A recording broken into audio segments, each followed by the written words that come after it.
प्यारे बच्चों, कहानी है आज हरकत में बरकत की।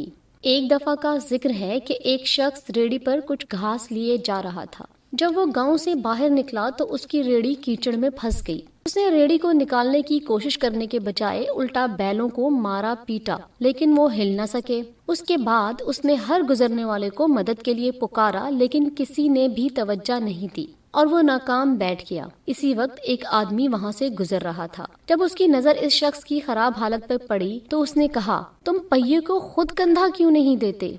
अल्लाह ताला भी उनकी मदद करता है जो अपनी मदद आप करता है। रेडीबान ने इस शख्स के मशवरे पर अमल किया तो थोड़ी सी ही कोशिश के बाद रेडी कीचड़ से बाहर निकल आई। तो प्यारे बच्चों, इस कहानी से हमें सबक मिलता है कि अगर हम कहीं मुसीबत में फंस जाएं तो दूसरों को पुकारने के बजाय खुद कोशिश जरूर करें, क्योंकि अल्लाह उनकी मदद जरूर करता है जो हिम्मत नहीं हारते।